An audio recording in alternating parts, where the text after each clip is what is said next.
We're going to continue with our watercolor only flowers, and the flowers we did in the last page were very much sort of viewed from the top. So on this page we'll do a little bit different types of flowers, and I'll try and show you a top view versus a side view, because sometimes in the arrangement the flowers are all not going to be facing directly at you. I'm going to do a little wet on wet technique again. I'm going to make some petals that are a little further apart. Again, this is like a rounded triangle. So I have a point, and then I cleaned my water so now you can't see. And then I have kind of a rounded end on the fat end of the petal.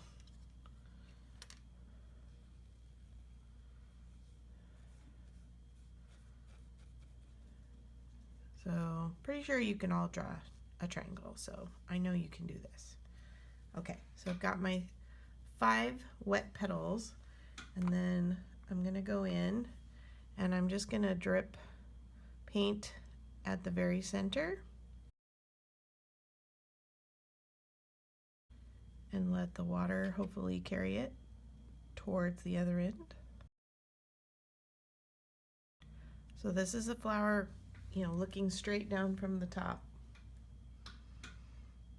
And I'm not going to put anything in the center of the flower until the petals dry.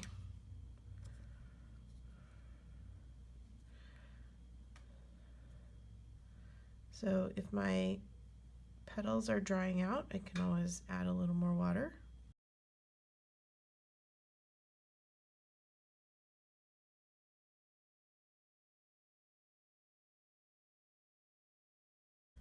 So I'm just adding a little more water just so that the paint can kind of draw up towards this other end.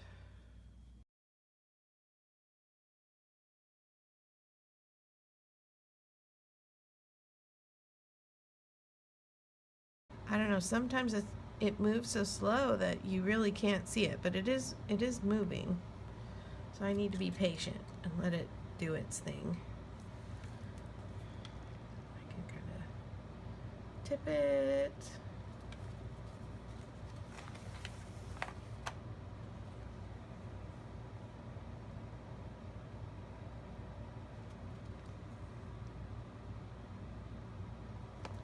And even tipping it, I don't have so much water on there that it's going to run out of the barrier of where I have laid water down, which is really what I'm looking for. Oh, I like this. It's moving around nicely now.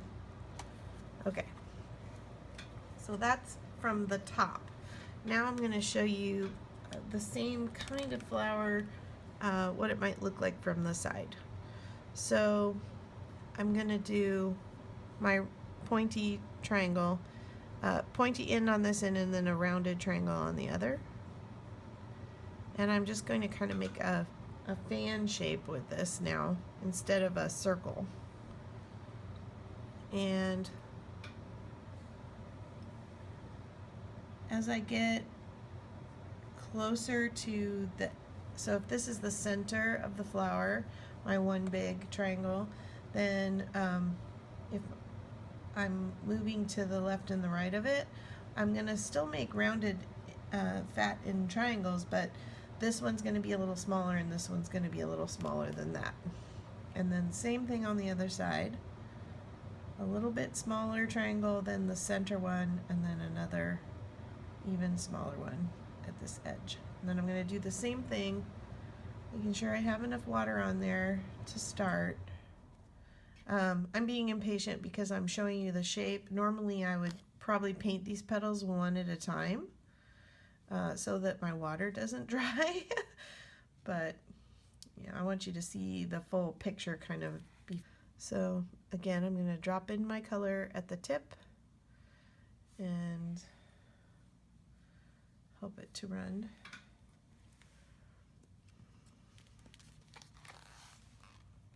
So I'll just tip it a little bit.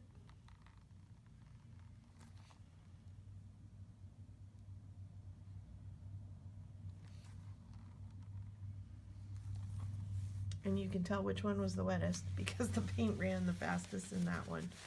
I think I'm gonna sop up just a little bit of that, so it's not quite so intense on that end. All right, so we're gonna let those dry a little bit, and we will come back to them, making sure I'm still have you on camera because I moved my tablet. And then we're going to look at sort of more of a peony or a antique rose kind of shape, again from the top and from the side. So the start for the roses, I say you're making C's. So they might not all be facing the same direction, right? But they're still C's. So I'm just gonna do this. Layer my C's, or half circles, as I get bigger.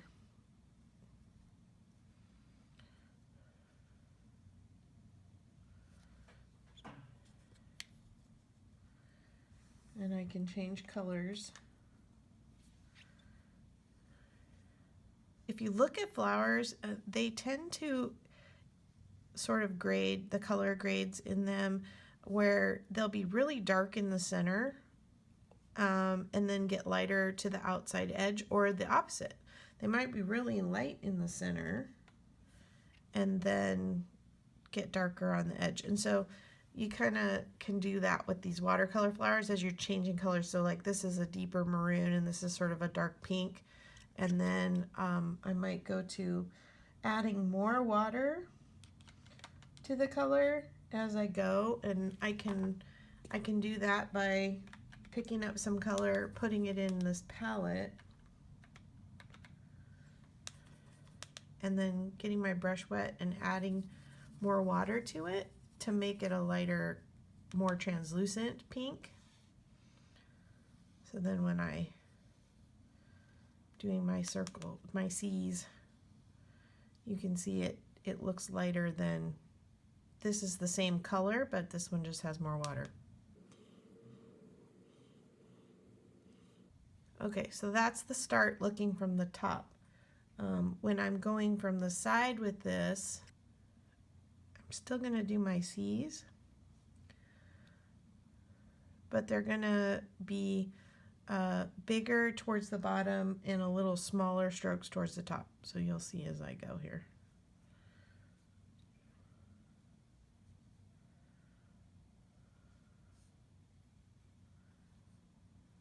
All right, does anybody see the smiley face right there? That's the way my brain works. I'm gonna have to do something about that, or I'll see that every time I look at the flower. There we go, that helps. Longer, broader strokes on the bottom of the flower, and then shorter on the top. And the top, so if this is the center, the top will not be as wide as the bottom. I'm going to keep working this down. Get some more water in this. My lighter pink.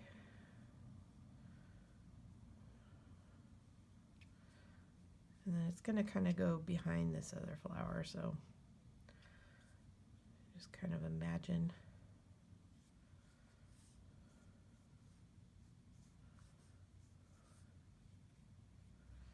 So I'm just doing C's, and again, I'm just going to make sure that, because this flower you're viewing more from the side and this one you're viewing more from the top, the bottom of it's going to be a little thicker than the top half. So I have to let these dry a little bit. So while I'm waiting for it to dry, I think I'm just going to add in something really simple, like those circle flowers that we did for the first page. Just make some circles.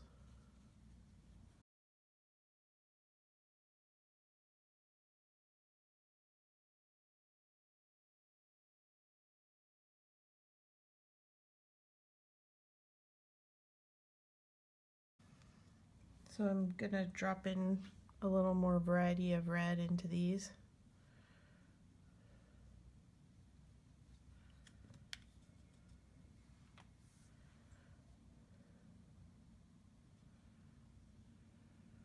Remember our rule of threes.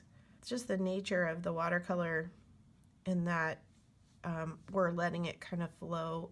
You will have sort of a gradation of color where the color is darker and lighter, but if you want to give it a little extra help, you're going to put in at least one or two other colors.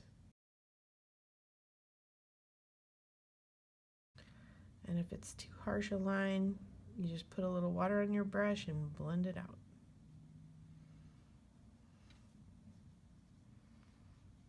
And again, just dabbing really quickly in there just to get it moving again. You don't want to keep mixing and painting over the whole area. Just quick little dabs. Okay, let's see if these have dried enough that I can work with them. So for some of these where I don't have any definition at the outside edge because the paint didn't run that far, I can actually draw the paint out there just by touching my brush into the wet. I don't have a lot of water on my brush, just a little bit. The paint really ran pretty nicely for most of these. Might be hard to see on the camera, but it is very nice light lavender out to this edge. So again, just taking a little water on my brush and pulling that color all the way to the edge so that there is a defined edge out there.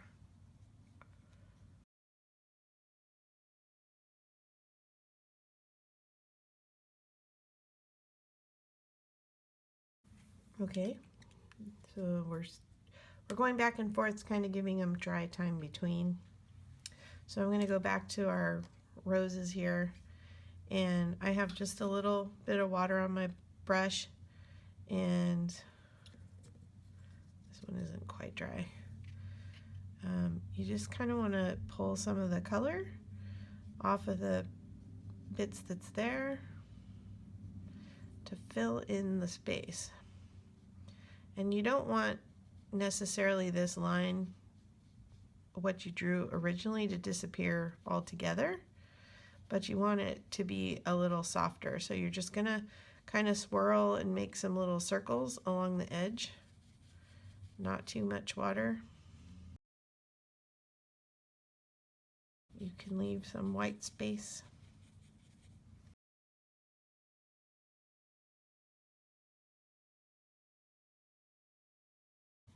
So there's no paint on my brush, just water. I'm just using the paint that's already laid down, and it's not completely dry, so it's letting me reactivate it and pulling some of the color off, but it's not taking away that shape altogether.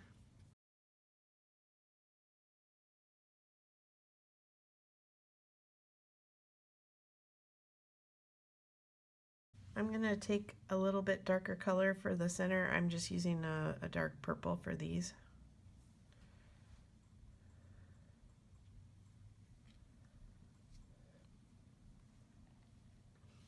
And then I think I'll use the same, and I'm just gonna put some dark spots here in the center.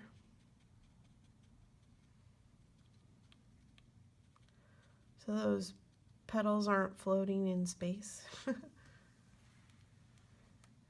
And then the same thing here. Maybe I'll go to a little bit like a navy blue, just so it's a different color. Drip some in here too. And this one,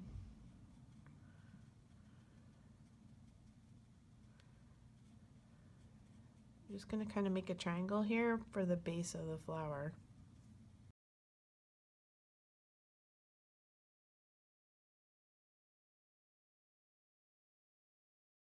So now we just have to balance the picture. So I think I'm going to go ahead and put some more of these circle flowers or berries, whatever they are. over here.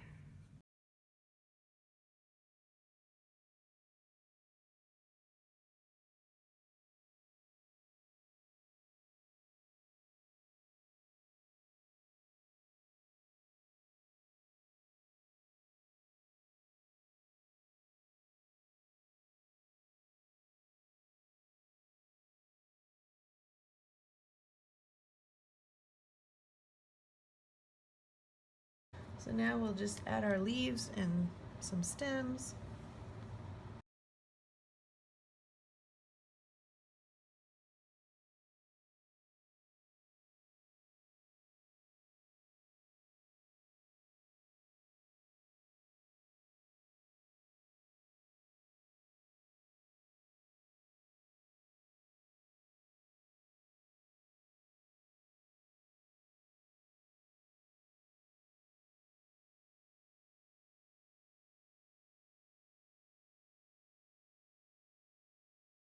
Again, dropping in a couple of colors.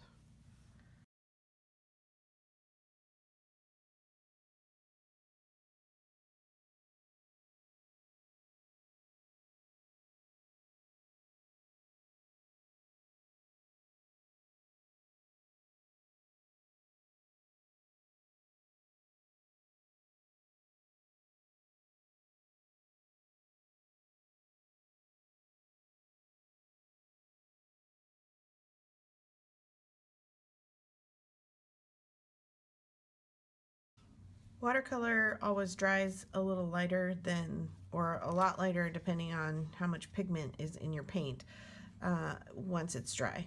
So these Ganzi watercolors are very rich in pigment, and so they tend to stay a little brighter. If you're using more of a student grade watercolor, it may end up lighter. I went ahead during the drying process and I just touched in a little bit more black onto the color that I had in the centers because I wanted that color darker, and as it dried it was getting lighter than I wanted it. Last couple flowers I'm going to show you with just watercolor only.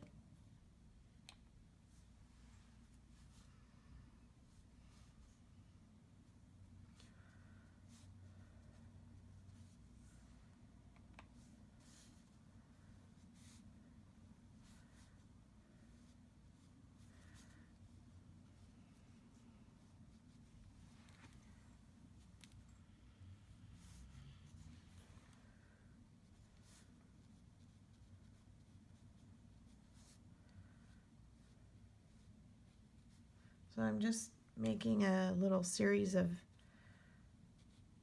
half moon shapes, some connected, some kind of floating out there. And I'm going to do a couple of these, maybe do our 3 rules of 3,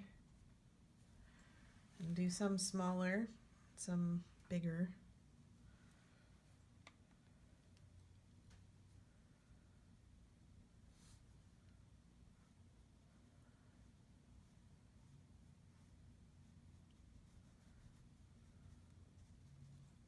I'm going to be working on a couple different kinds of flowers at the same time so that the drying process can happen in between.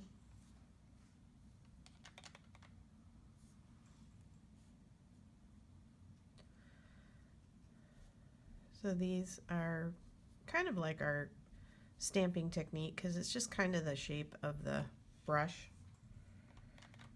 I'm just giving it like 5 little petals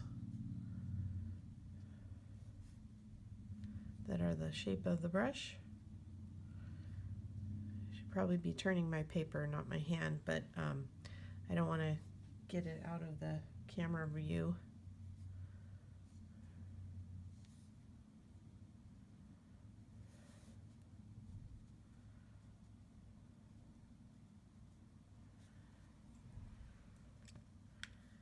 Okay, for these little ones,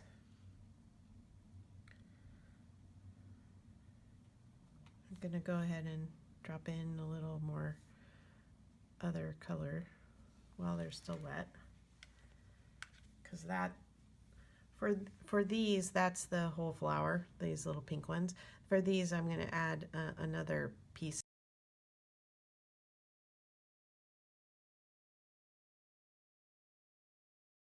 So what I'm hoping by waiting a little bit to do this next part of the flower is that I'll get some color blend from this slightly damp area, but hopefully I won't completely lose the definition of that shape that I first laid down.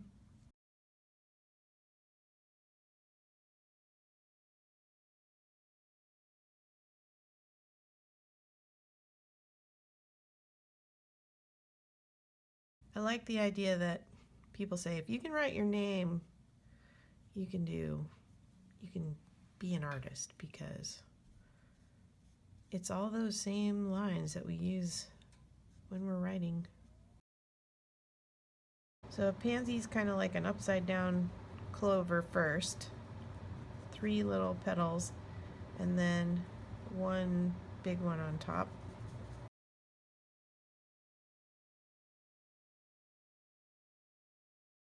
Center wet, and then go with a darker color out from the center.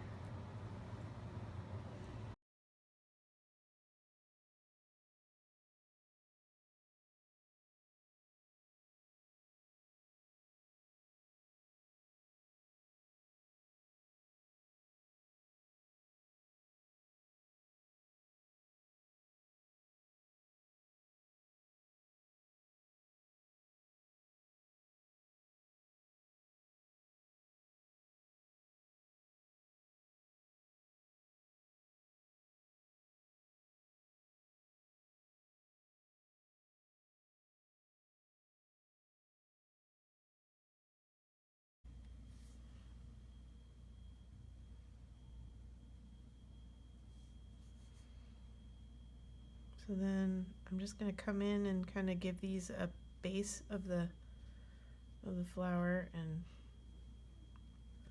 that one ran because I being impatient. Wants to go right there.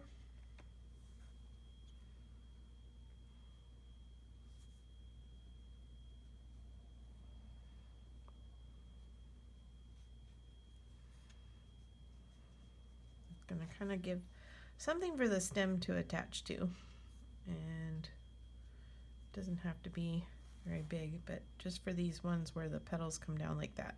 For the pansies, it's happening somewhere behind.